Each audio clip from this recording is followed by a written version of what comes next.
About timing, guys, we'll jump into a very hot topic, one that we get a lot of questions on, and that is chart time frames, one of our favorite topics around here, and one that we have a lot to say about. So let's jump right into it, guys. We'll give you a rundown on what we use for intraday. We'll give you a rundown on what we use for higher time frame and how they kind of work together.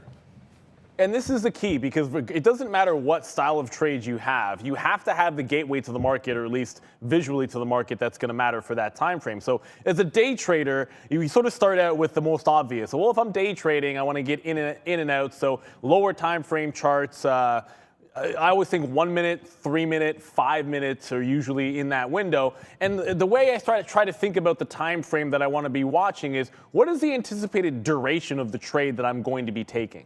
So if as a day trader, I'm taking an opening trade, and I anticipate, I could be in this for 1 to 5 minutes on the short end, but maybe no longer than the first hour of the open, then I want to start thinking about a 1, 3, or a 5, right? So I personally, as I'm trading for my executions in the morning, I have a 1 minute. I watch 3 minutes for entries and exits. So right now I'm trading a firm. I've got a 3 minute chart up here just so I can see some levels in that range. And the reason I like to use a 3 minute to monitor my stocks while I might execute on a 1 minute is you get a little bit more choppiness when you have a 1 minute time frame. But I still think that that's a pretty good barometer for starting out. Now I go across the board. I think executions are great on a 1, but when I'm looking for a little bit more momentum, even as a day trader, I'll always make sure that I'm watching, say, a 15-minute chart, just so I can get an idea of multiple days.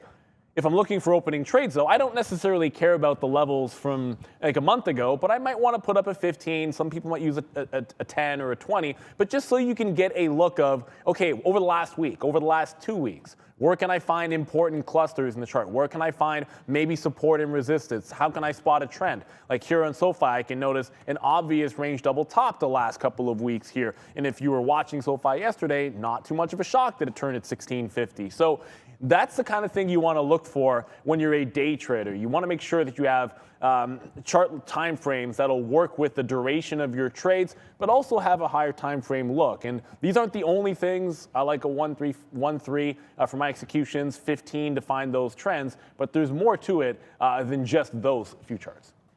Yeah, I mean, we're going to almost say the same thing here. And it's just, I think you got to, the most important thing when you're talking about charting timeframes, I think, is really just back testing, making sure that your strategies are legit, making sure that you have, what charts you're looking at, what indicators you're looking at, why you're looking at them, what's going to give you the trade, so on and so forth here. I've just recently added, we could talk about a lot of different names here, or a lot of different angles, but we just added the 50-period moving average here to a 1 minute chart. I tend to think it's not very great here, but again, when we talked about looking at different crosses, like I've just noticed when it was crossing VWAP, you do get a nice little bump there on that cross, and then here's the cross down, although it ticks up, it starts to go down. So it's just about back testing some of these different strategies that you have and making sure that, they make sense, and that, you're looking at different time frames. Like Neil said, what am I trying to do? Am I trying to get a 1 minute trade-off and therefore I'm scalping?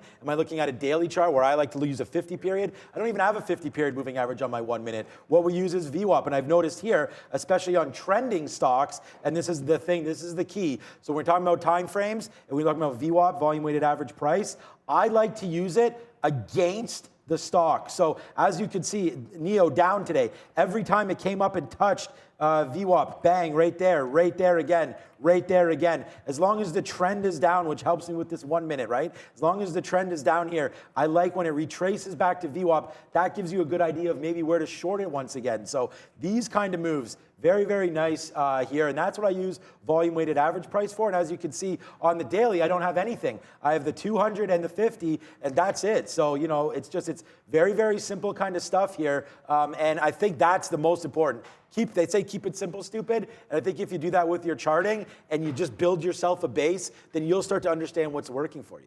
Key is to be comfortable, and you have to be comfortable in what you're doing on a daily basis, and that is up to you. There is no secret sauce of time frames that are going to be, the magic key to unlock profits for everyone. Do what works for you and what makes sense for you. That's the point, guys.